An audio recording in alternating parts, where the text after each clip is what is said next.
No, I'm at the city council meeting. I'd have been a little overzealous with therapy No, I didn't. No, I'll try to talk to them. I'll leave here. at a later time. That's cold. Well, if you need it, we've got snow blowers out if you need them. Okay. No, but you told Can you me. believe that already? I hope I don't. My son-in-law said we're gonna have bad. That's what they're saying.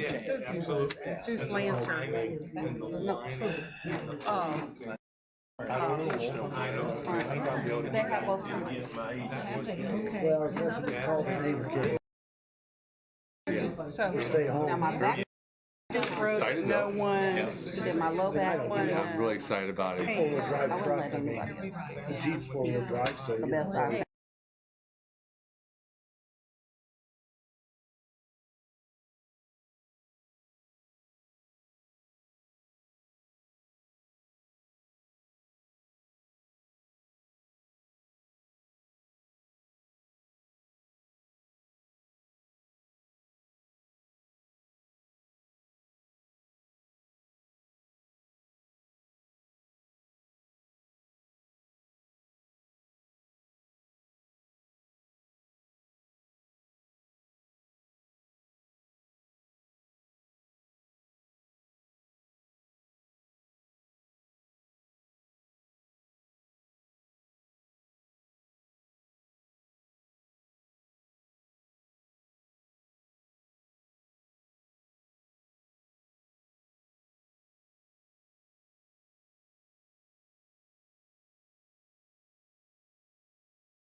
Here. Carolyn Wands, Heidi Wilson, Present. Ed Butler, Present. Chairman Mike Poor, Present.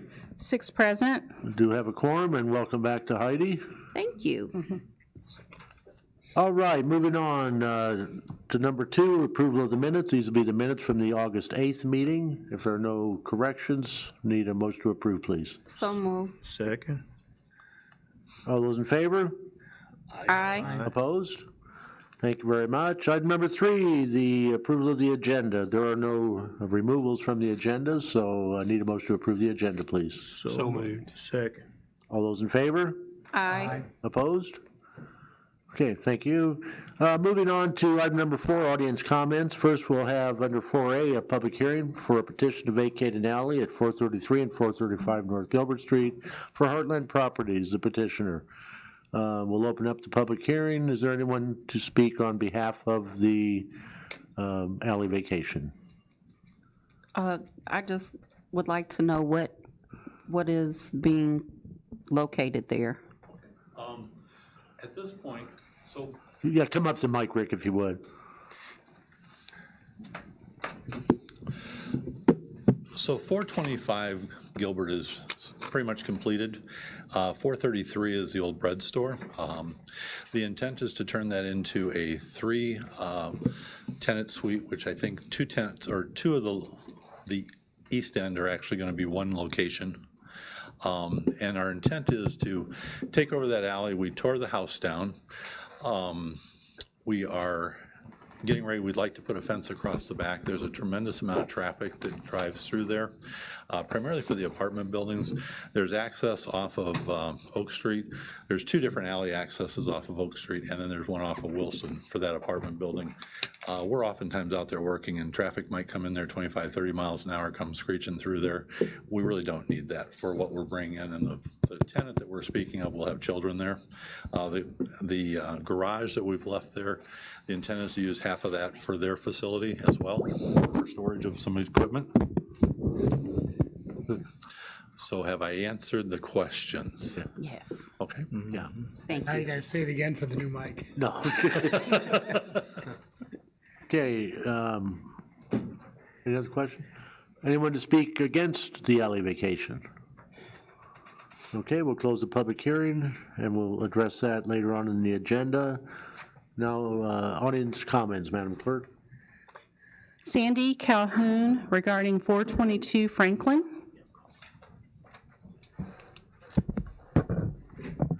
Good evening. My husband and I own 2 homes on the 400 block of Franklin.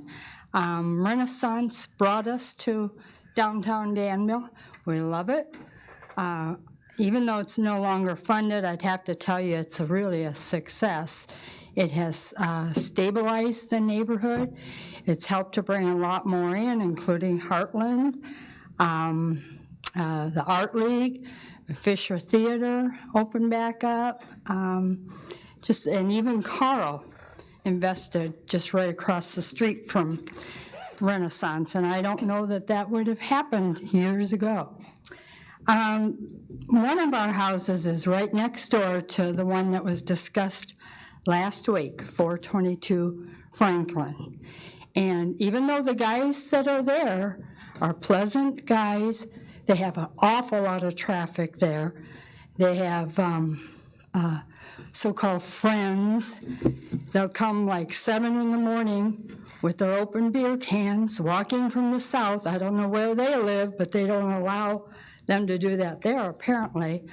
They come from the north, they come from the east, they cross the church parking lot, and by 9 o'clock, they're really tanked, and the language is terrible. And there's a child care center right across the street. They come out for playground, and I've said to the guys, you know, there's children here. We're grown men, we'll talk the way we want to. So that's the attitude. Well, you get 8, 9, 10 guys sitting on the porch drinking starting at 7. What do you think they do to relieve themselves? And I've seen it. My neighbor has seen it. The children see it. They really don't care. And so I don't want more of that coming into where Anthony Thomas wants to buy 422.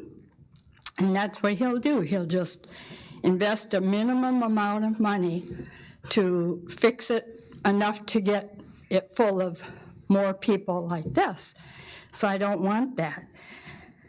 I know that because one of the neighbors told me that it's been stripped of wiring, plumbing, so there's a great deal of money that needs to go into that house. I don't know if he doesn't realize that. And when the inspectors that were getting it ready for tear down were up on the roof, I said, "What are you doing up there?" And they said, "Well, we're checking for layers of roofing." I said, "Well, how many has it got?" And I swear he said 9. And you wonder, how can that stand it? And, well, for one thing, that's illegal. And, to say that it has a good roof is not true. So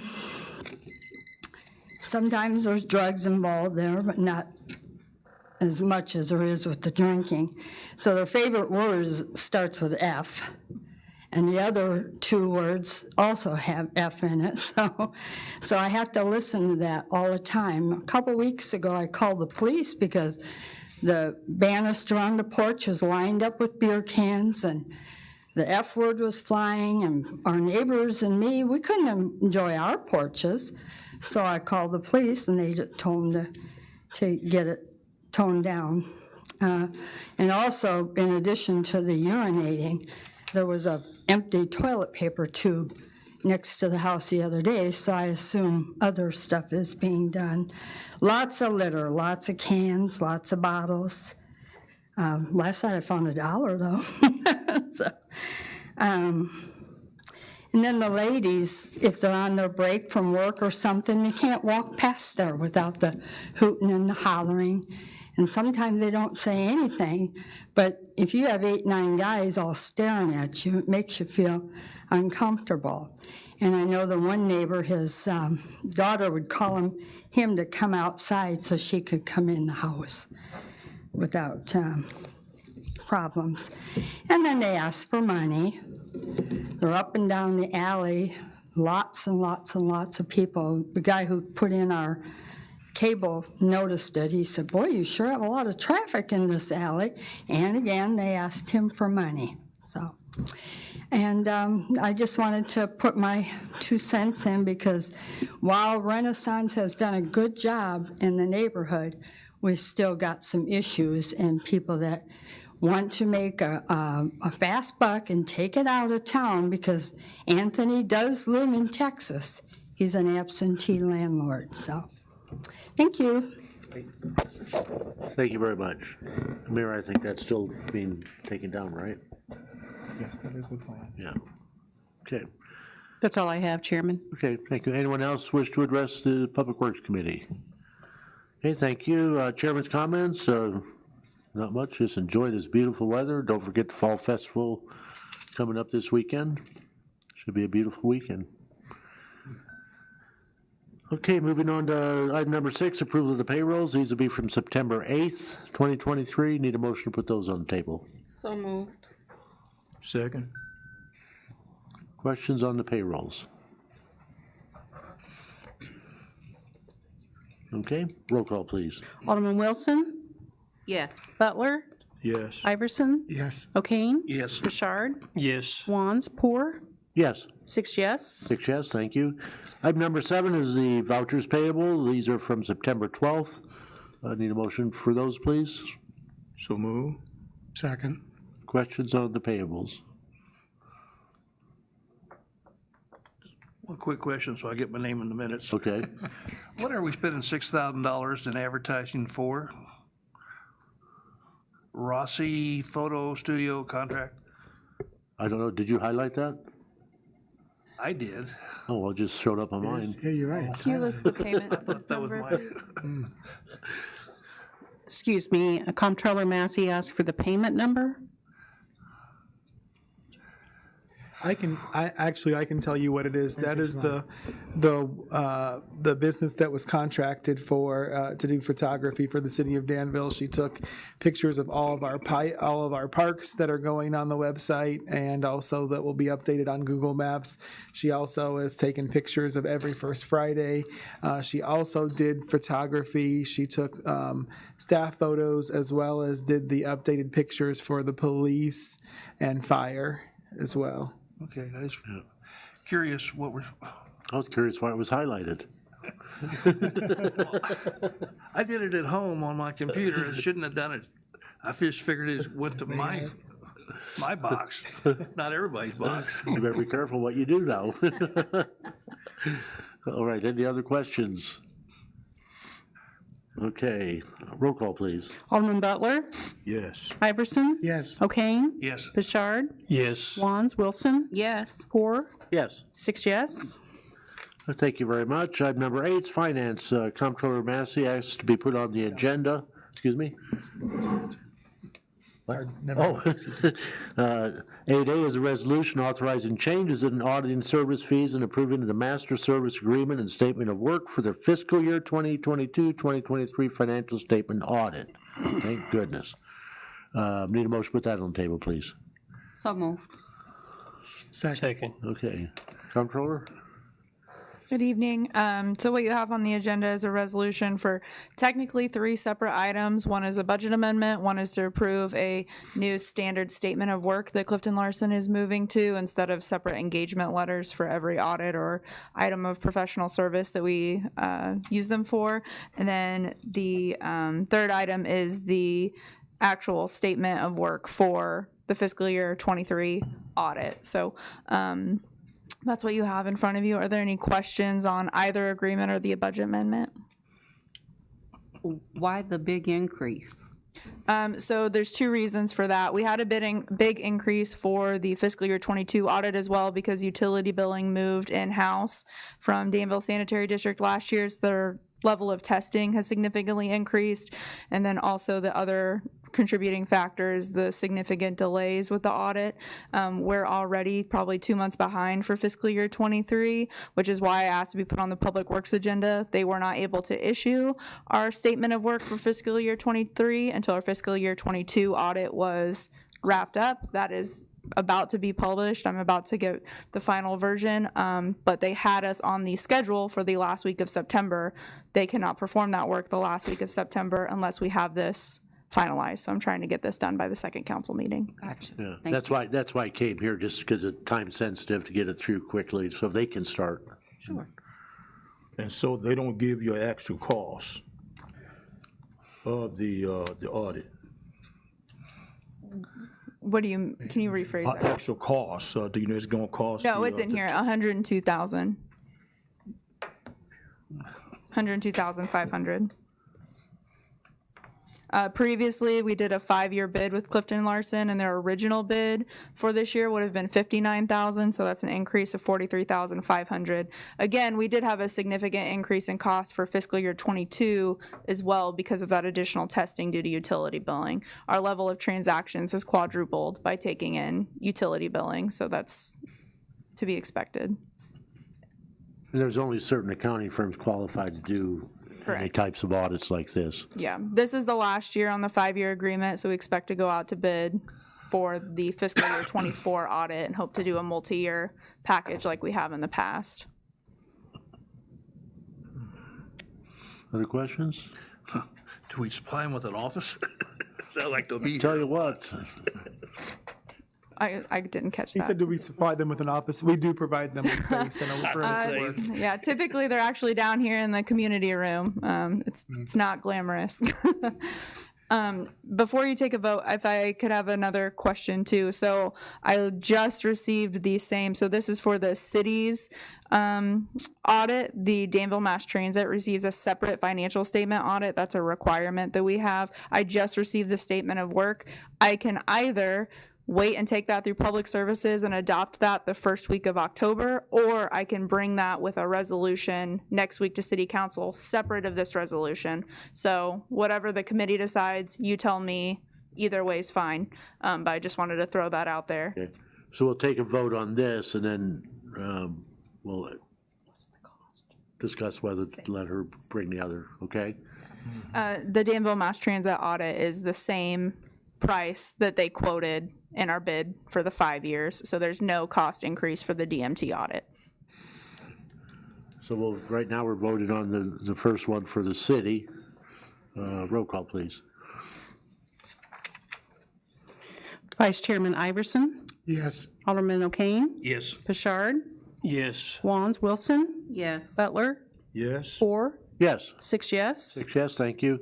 And then, as part of the items of information, she did say that Mass Transit has their own audit, based on the same format and everything else, rather than having to wait for another month to bring it back to us, if we could take them both this one we just authorized and then one that she just received, take that to the full council next week and approve them both, if that's okay with the committee.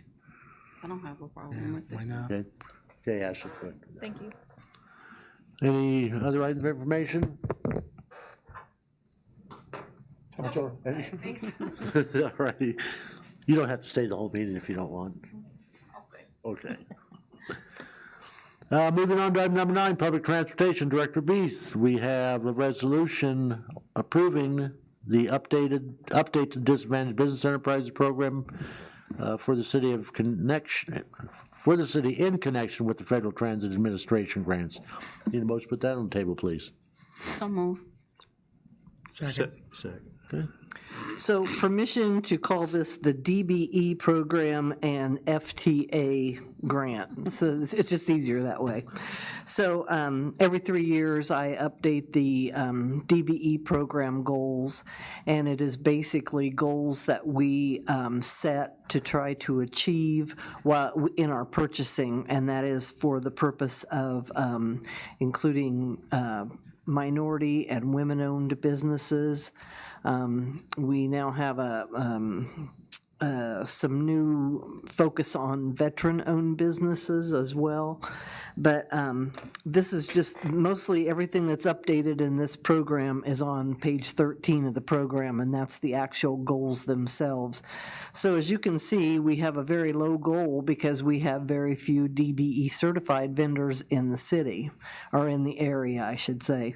So our goal is only 0.5% of the federal money that we're going to be spending over the next 3 years. So, I believe that could be achieved, and the focus to become a DBE certified vendor is becoming more public, and people are beginning to understand the importance of that. So hopefully that'll help.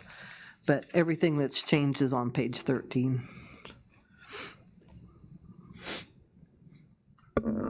Lisa, I have a question. So how does one become a DBE certified vendor within the city? Right. Well, it would be through the state, and actually, Is that through PTAC? pardon me? Is that through PTAC? No. In Peoria? No.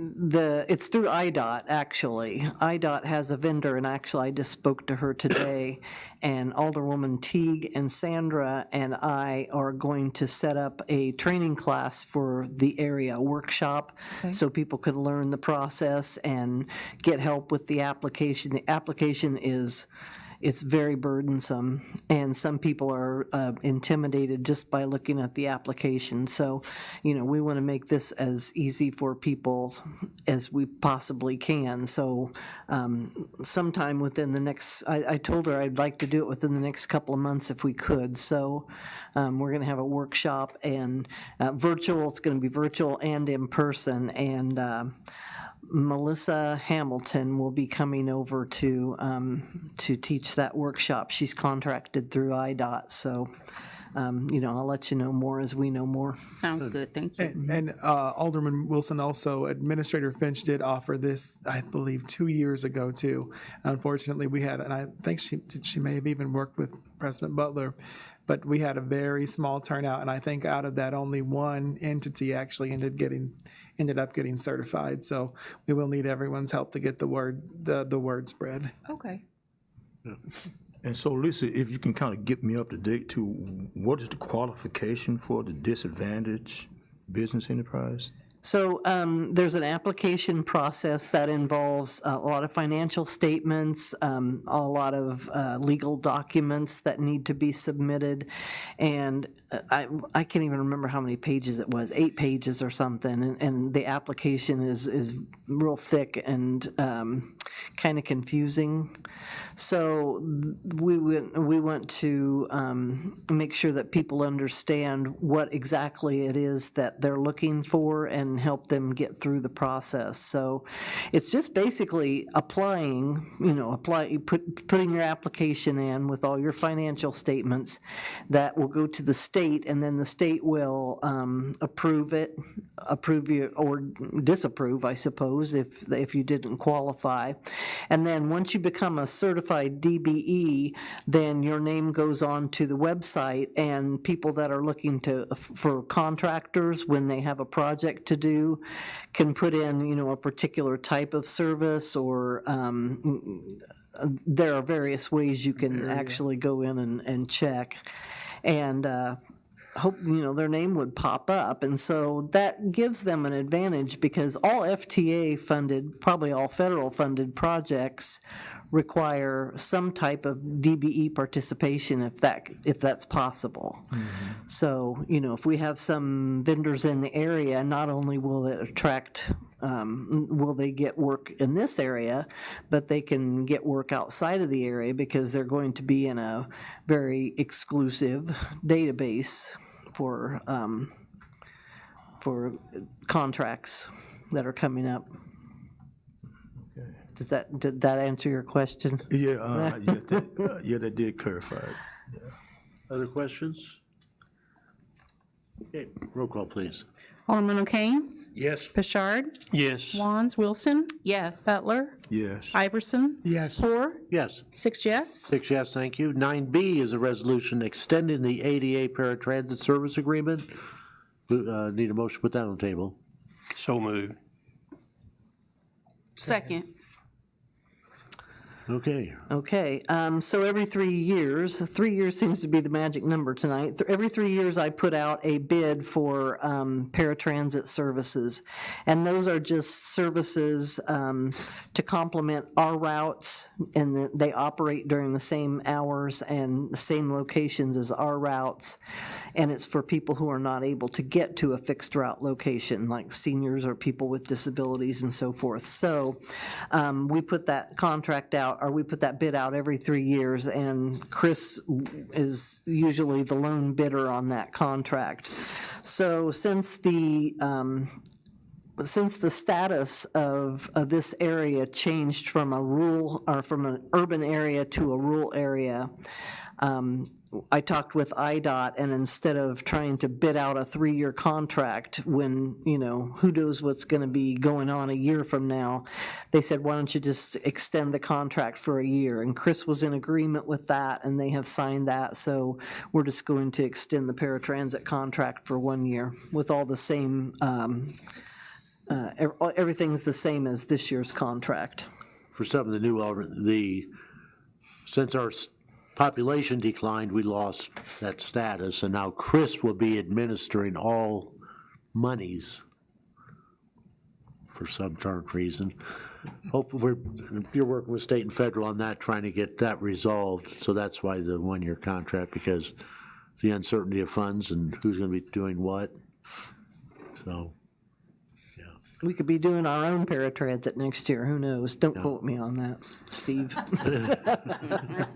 My employees will freak out. How much is that used, Lisa? Pardon me? How much is that used? How many people take advantage of that? Oh, how many people? Yeah. Oh, Roughly. How many? okay, Are there a lot of about 500 people a month, so Oh, whatever that is, yeah. And it's it's basically the same people going to treatments and so forth, so, but, much needed. Other questions? Okay, roll call, please.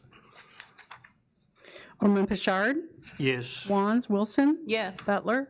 Yes. Iverson? Yes. O'Kane? Yes. Poor? Yes. 6 yes. 6 yes, thank you. 9C is a resolution authorizing executing an amendment of the Downstate Operating Assistance Grant Agreement. Need a motion to put that on the table, please. So moved. Second. Okay, so this is the annual operating assistance grant through the state, and I'm just bringing it to you to review and to approve so that we can execute the contract.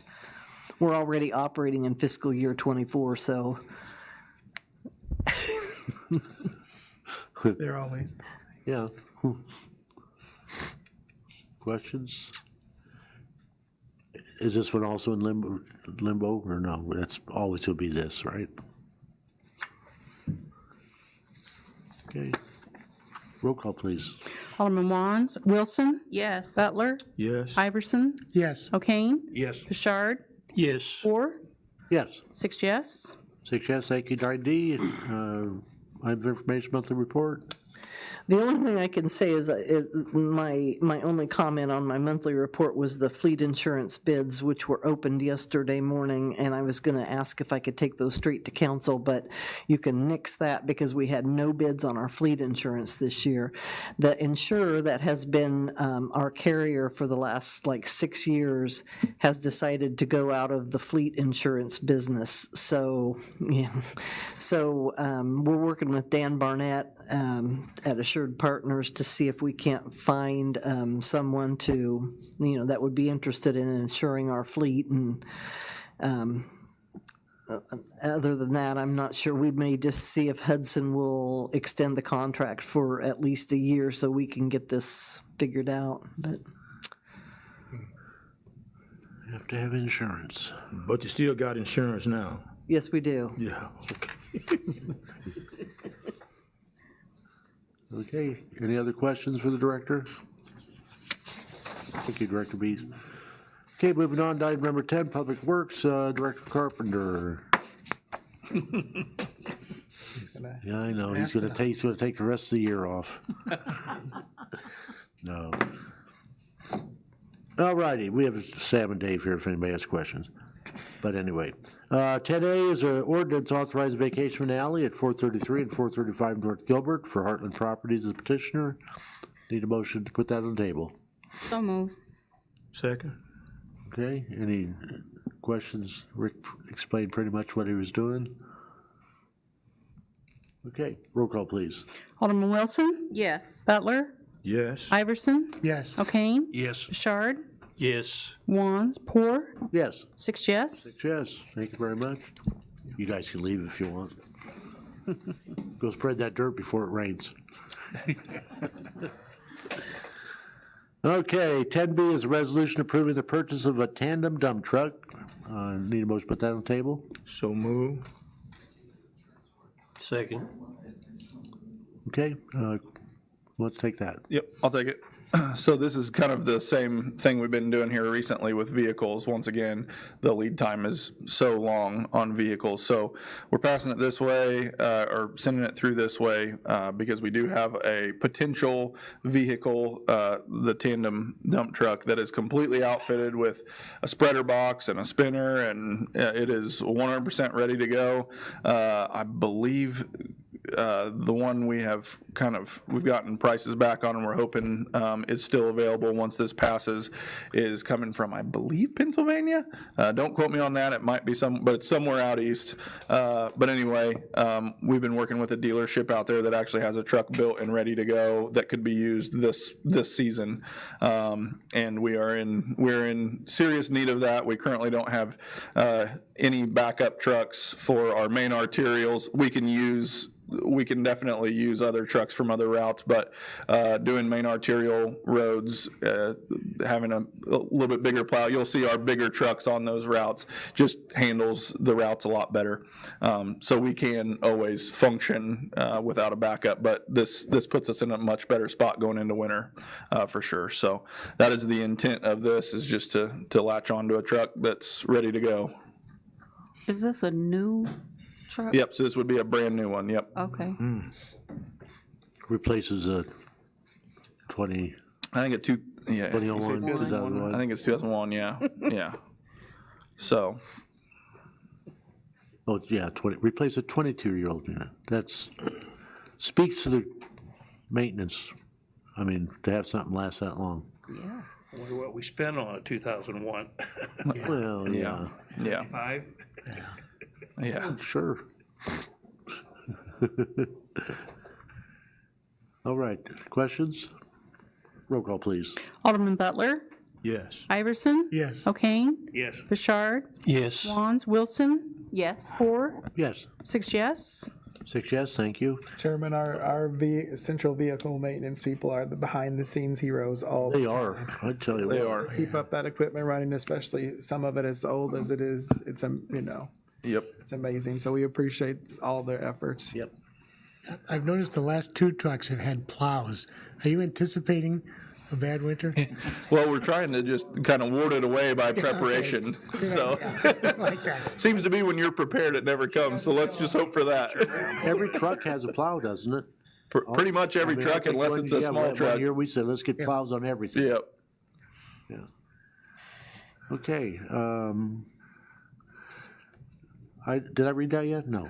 10C is a resolution approving the Midtown Tip RIP grant application. Need a motion for that, please? I'll move, so move. What is Okay. leaking? It sounds like a bomb. Uh-oh. It's the HVAC. No, it's right here. Whatever it is, it's tick, tick, tick, tick, tick. It's above your, It's the HVAC. don't bend your neck so much. Right. I'm moving my body. I'm like, Guess I'll follow. It's the HVAC, Alderman. It runs. You can. The it's vent right ticks. in. The vent is right. well, it sounds like it's coming from this, and I'm like, are Guess you I'll follow trying that to out. offer me? Where you want to train? And then it quit. No, now it's back. It's your soda. No, it's not.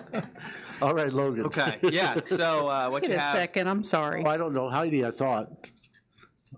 Did you say yes, you were second? Or no? What? Oh, you just said there's a bomb. I'm too worried about blowing up. I'm not thinking about. Did I second? I don't know. I might have. Yes. Sure.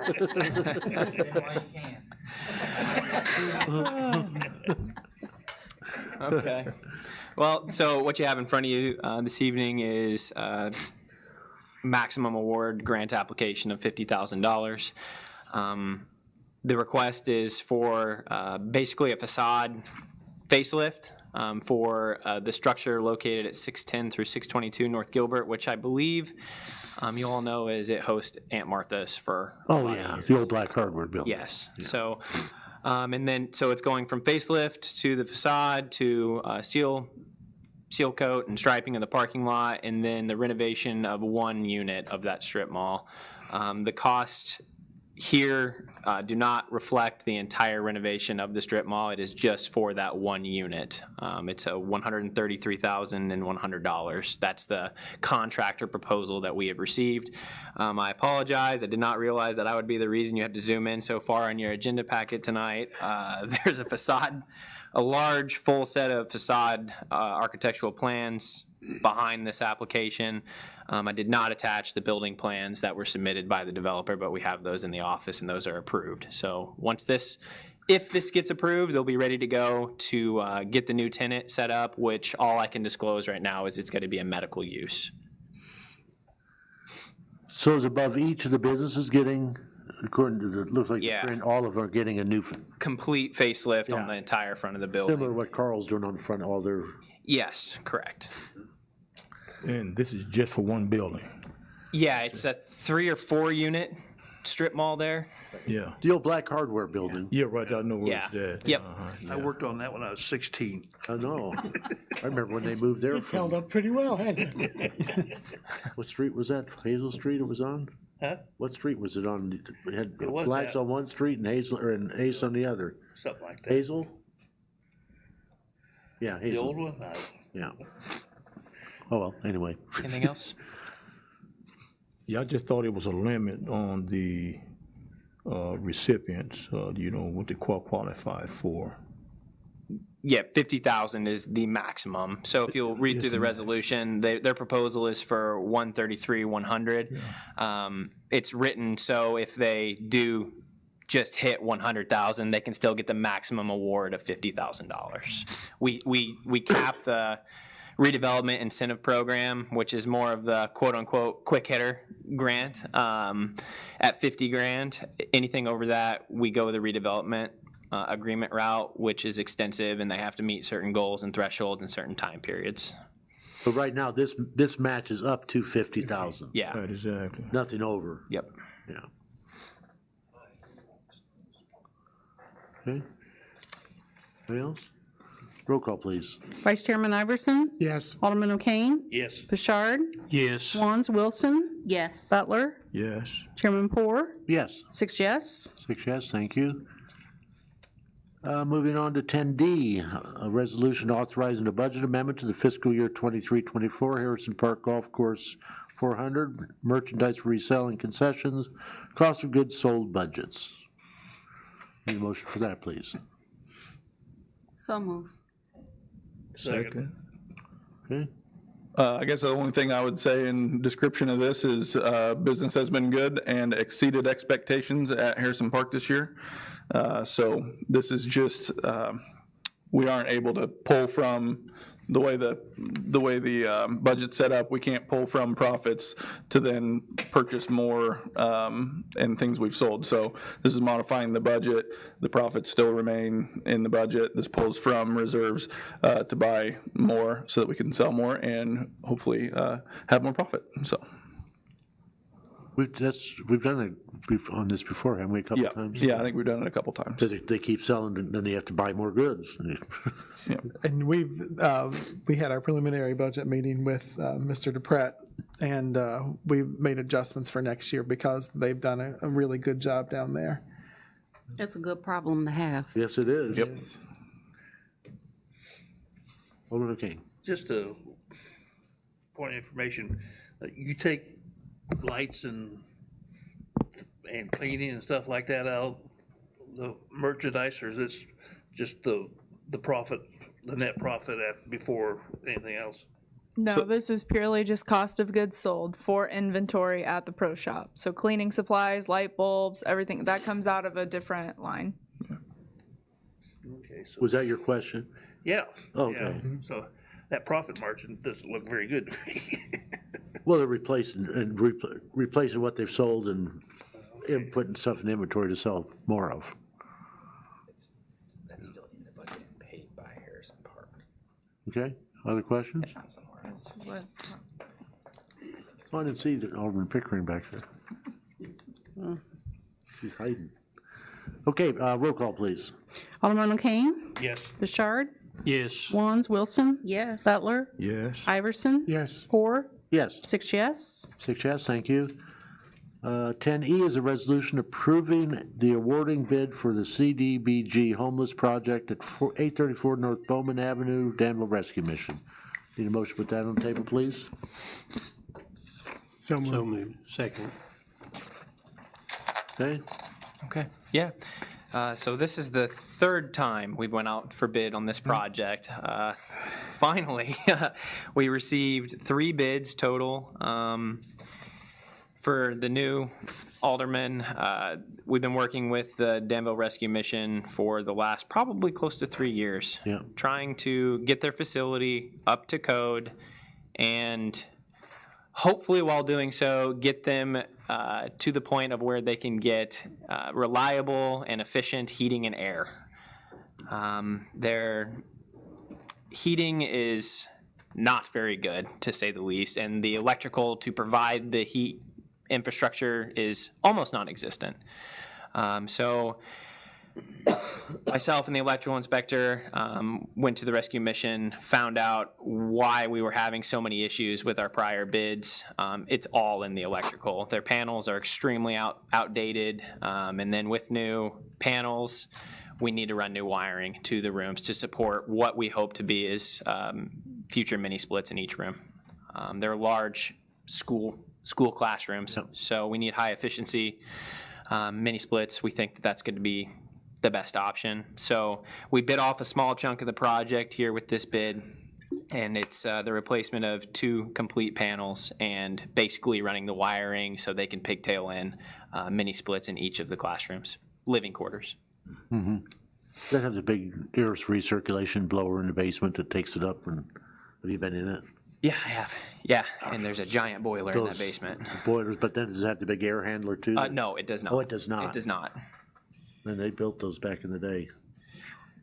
I'm just proud of Logan and our team for yeah. being tenacious on this. You know, we have to be able to help everyone, especially those who are struggling in our community. And this will be the first major step in allowing us to be able to do that. And just as a point of reference, this comes from our CDBG program and the portion that we have to help address homelessness in our community. So this is a perfect fit to be able to help them in this way. And this 19.2, that covers the wiring and then Yeah, everything. it Gosh, was that's- substantially lower than even the second bid, Oh, man. which was 25, and then the third bid I think was 37,000. So it was a great bid. I don't know how I'd hate to be an electrical contractor. I'd hate to be any This is contractor. prevailing wage as well. Yeah. Davis Bacon. Yeah, Yep. I mean, it costs materials. So we'll probably see more from you then, once the wiring is in, to actually put in the new HVAC. Yeah, so we'll see. The plan is for them to, for us to cover this as sort of a match per se, so they can go out for more local grants to see if we'll call them private grants, the local grants to cover the mini splits. So we'll go from there. We've been providing some assistance to tell them where to go to apply for these, and we'll see how those grant applications go. And they have no air conditioning now at all, right? Just window. No, rooms, the yeah. one mini split that they did have installed wasn't working when I was there. And so this is the men's mission there, right there. Yeah, correct. Corner Fairchild and Bowman. Yeah, and you said that they still using the boiler? No, it's just in the basement. Yeah, Oh, okay, I was gonna say. yeah. They use currently they use the baseboard heating units, and most of those are non-functioning and or semi-dangerous. They have a 1-year warranty. Oh yeah, I presume they're all electric baseboard. that's correct. Yeah. Yeah. Yeah, I can't, that's a heck of a bit. That's good. RC does good work too. Okay, questions? Okay, roll call, please. Alderman Pashard, Yes. Wands, Wilson, Yes. Butler, Yes. Iverson. Yes. O'Kane, Yes. Poor, Yes. 6 yes. 6 yes, thank you. 10F is a resolution authorizing payment for emergency sanitary sewer lining and storm sewer rerouting at 723 North Oak Street along Myrtle Drive. Oh, and along Myrtle Drive. Yes. Need a motion for that, please. I'm trying to figure the intersection. So moved. Second. Okay, You just want a summary? yeah. Okay, so we've basically in our proactive maintenance and project planning, we identified a couple of emergency sewer repairs. One was a line on Myrtle Drive that had, I believe, at least 2 places where pieces of the pipe were completely missing. And what was nice is we caught it before it was so far gone that it could not be lined. So we were able to rehabilitate that whole section rather than having to dig up each spot in the road and then have to come back and line down the road. So that was great. Albeit, we jump and get it done when we can and save that money. And then the other one was a sewer collapse that we found near just south of Mercier Manor, if you're familiar with where that is. There was a illegally constructed storm sewer through a sanitary manhole that had completely rusted out. It caused erosion around the manhole, leading to another sewer collapse. And essentially, it resulted in, somehow we found this before it became a sinkhole, probably a hole between half the size of a car and a car, somewhere in there. basically under where people walk on a regular basis. So we were able to line the sanitary sewer that goes under the building, abandon a manhole that was collapsing. We had to relocate a storm sewer, replace a couple structures, and all of this. And I mean, this is a big emergency budget, but I'm shocked we got it all done for $78,000 or whatever that all is. So anyway, there was a lot of work that went into that. This is one of the larger. We do occasionally have larger sewer repairs than this, but this is on the larger size of things we have to jump on. Very old brick. Yeah. Yeah. Okay, any questions? Roll call, please. Alderman Wands, Wilson, Yes. Butler, Yes. Iverson, Yes. O'Kane, Yes. Bouchard, Yes. Four, Yes. 6 yes. 6 yes, thank you. 10G is a resolution amending the fiscal year 2023-24 Brownfield 704 fund budget. Need a motion, please. So moved. Second. Okay, Yeah. So we talked about this a couple of months ago. The US EPA had awarded the city of Danville a brownfield site cleanup grant for the southeast corner of Vermilion and Fairchild. This is basically just taking that grant award and putting it into our current 704 fund instead of creating a new budget code. Ashlyn created another line code, and that's what you have in this resolution tonight. So we can start spending it. Technically, we're asking if we can make the new line code, to be clear. Well, you don't have to. You can keep the money out. okay. Alderman O'Kane. But we're limiting what we're spending to the 704 or whatever, or the 983. Yeah, so Not going to take any city money out of it. that's not the plan. That's what the consultant had quoted in the grant application. They will do their very, very best to stay within that grant dollar amount. But I think I would be safe to say that we don't know. Yeah, I would say that, the way that this works is they help us based on the identified areas. We have to estimate with environmental consultants' help what we think it will cost to clean that up, and then we apply for the grant.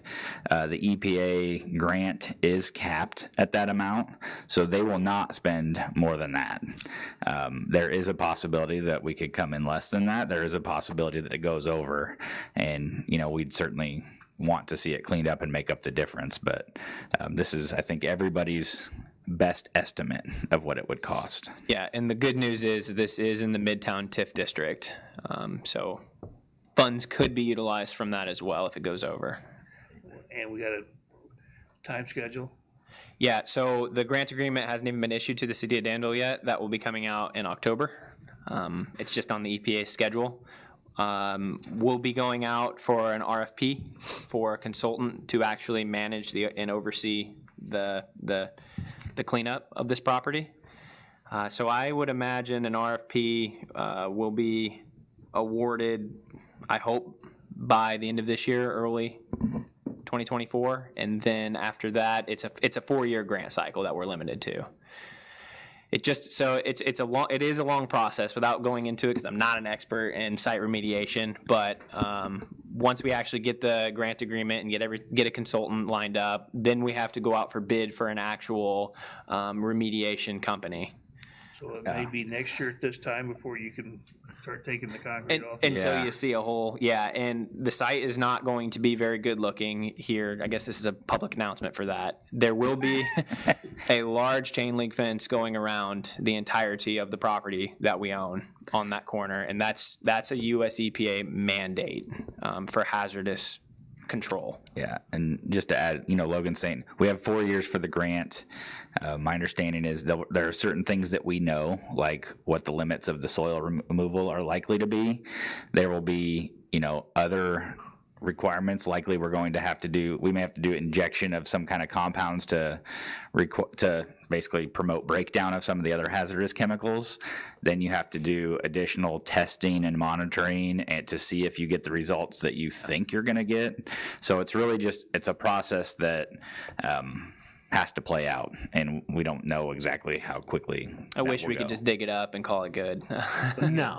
You have to save some money after the digging for the testing later. That's correct. That's and for I think there's an allowance in there. Some of the things are physical removal of like the hot spots, let's say, and then there's injection of certain compounds into the ground to promote breakdown of some of the residual chemicals that are too spread out for us to just remove everywhere, and then monitor those to see, did we get the results we want? They may have to go back and do more, and ultimately the end goal is, you go through this process. We're trying to get a no further remediation letter from the EPA that will make it easy for somebody to redevelop this site without restrictions and liability going forward.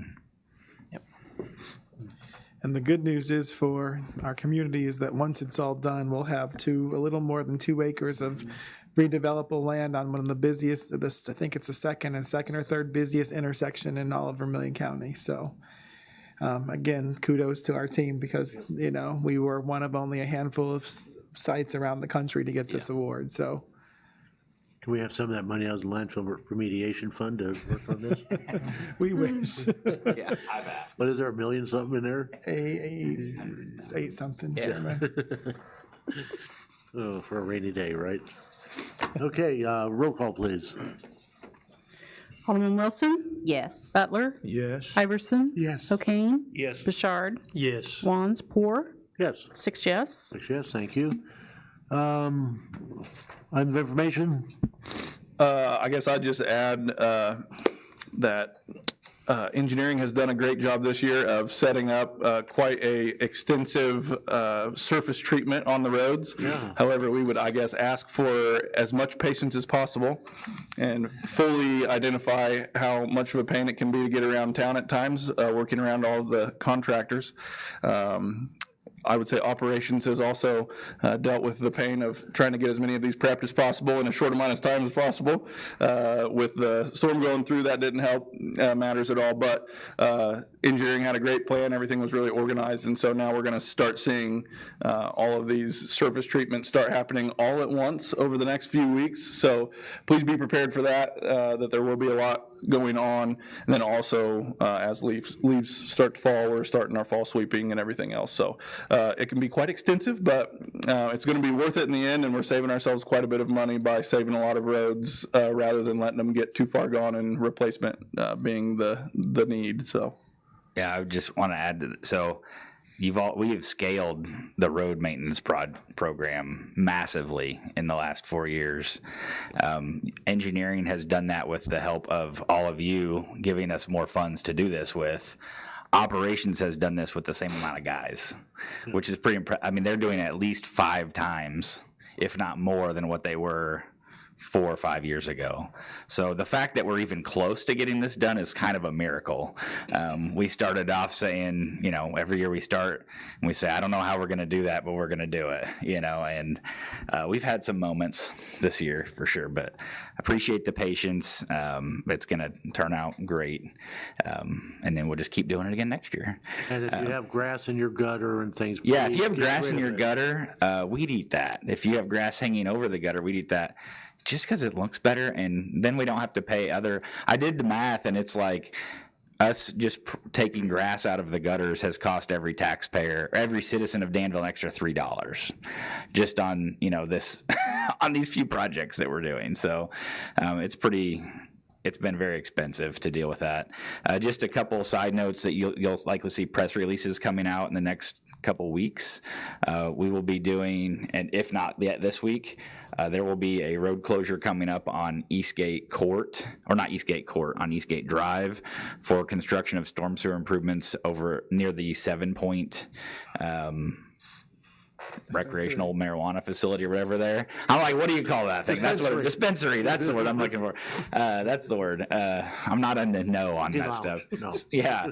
Hopefully in the near future, we'll be seeing the opening of the access road near the casino coming up. We're waiting on lighting to be installed there. And I think once that's installed, we're good to go. There's still some work that remains to be done, but nothing that will keep the road from being opened.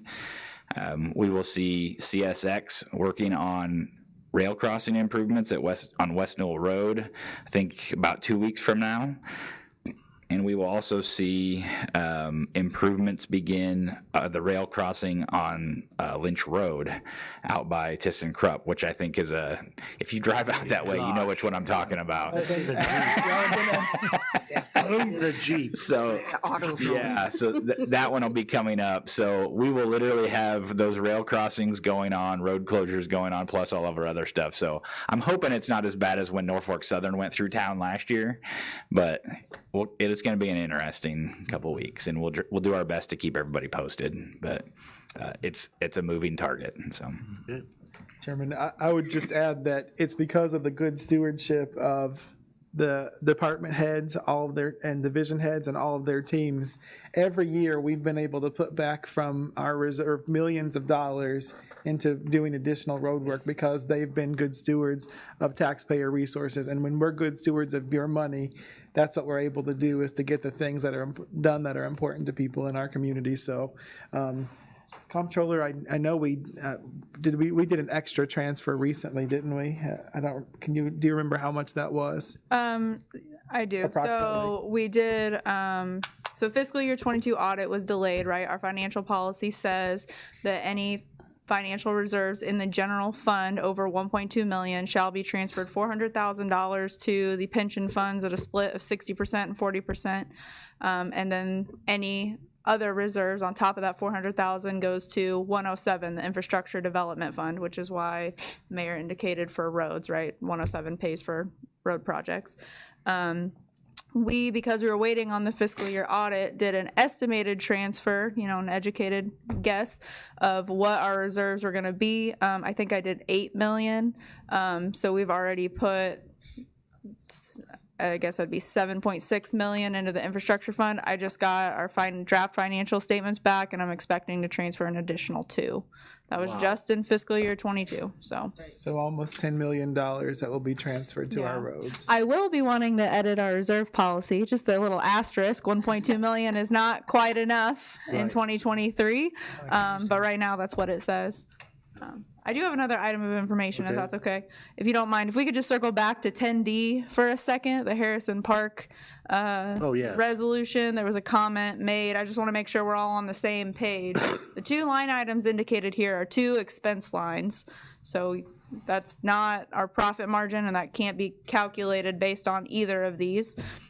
So the merchandise for resale is a cost of goods sold line for tees, t-shirts, gloves, whatever golf people buy, I don't know. And then concessions, cost of goods sold, is the snacks, chips, soda, hot dogs, whatever. I just looked. So for example, concessions, so far this year, we've spent $21,000 and some change on concessions inventory. We've sold $37,000 and some change in revenue. That's a profit margin of 47% for Harrison Park concessions. So I just wanted to make sure there was no confusion on this resolution. Okay. Alderman Butler. Yeah, I just got, I have some few questions there, but I'll wait until item of information. Y'all like to give kudos there to this young group. And, so y'all have all that energy, and I appreciate and I appreciate all the youthfulness of y'all guys, out there doing all the work, and I really notice things are being changed, things are happening, and I really appreciate it, and the camaraderie that you all have, is phenomenal. And I just have one question there. When you said lighting out there by the casino, is that stoplights or is just lighting? Yeah, it's just street lights, and the reason that we want that to be done, all the other access roads have street lights there. It's just lights so that you notice the road. None of the models project a need for stoplights or anything like that at this point in time. I was gonna say, yeah. No, Alderman Butler, I will tell you what Sam does for fun. He goes grocery shopping by himself late at night. This is true. Yeah, we ran into each other. That's how I party. Yeah, that's a good time to go avoid the traffic. Okay. One other thing I'd like to mention. I had phone calls weekly, almost daily, at Holiday Hills about the slab of concrete that was all broken up. I think it's on the north end of Eastview. You all went in there and coated over that. Looks like a superhighway. Not one person has contacted me and said thank you or that it's even been done. But I was getting phone calls every week about that from all over Holiday Hills. And I know they've seen it, you know, but not one person has made mention of it. I thought that was kind of odd because I was getting a lot of phone calls over that. But then I'll end with this. Our neighborhood association is Thursday night, and Jennifer Hess is from Danville Public Library is executive director. She'll be our speaker, and it's at this usual place. It's what I call the old family church on Holiday and Bowman, but it's under a different name now. Oh, you got back in there, good. Pardon? I thought you had to leave that. Well, another group, a pastor came in and has leased the church, I guess was proper word, leased the church from the Methodist organization, and his name is escaped me. Pastor just McCrae, always. I believe, isn't it? Pardon? Isn't it Pastor Ken McCrae? Yeah, McCann? yeah, Pastor Okay. McCrae, and they've came in there, and since they've been there, the facility's been kept mowed better, and it looks nicer than what it did to the prior pastor that was there. And anyway, he's told us that there'd be no problem meeting there for several more weeks. Of course, I think we've just got one more meeting this month. Next month, we usually shut it down for the winter. Most of our people are elderly people. They don't like to get out in the cold weather or could fall or whatever. And so we usually just, our last meeting usually is in November. So then we open back up in the spring. But just wanted to bring that to your mention. And I read where that our tourism got an excellent report again this year, and needs to be made note of, you know. It was up over 18%. Yes. Alderman. And I think that's, a lot of it's got to do with the fact that there's been things going on in the city of Danville that's been promoted that is just progressive, you know, that makes the whole city look good. A lot of people come in. I know when the soccer field over on Winter has meetings, it's just an ungodly amount of people that come in over there. I've been over to Park before, and people would make mention that we have the best soccer field facility of any of the facilities that these teams and cities go to, even Indianapolis area. So that's a great compliment to the city of Danville. And of course, what's going on out at Lynch Road, you know, is bringing in a lot of people. And Danville Dan's had a good season, drew a lot of crowds, so. And all your county parks, Yeah. all your county events. Yeah, exactly. So that's something to kind of boast about, be proud of. That's all I have. Okay. Did we skip over closed session? We don't have need of it, Chairman. No need for closed session.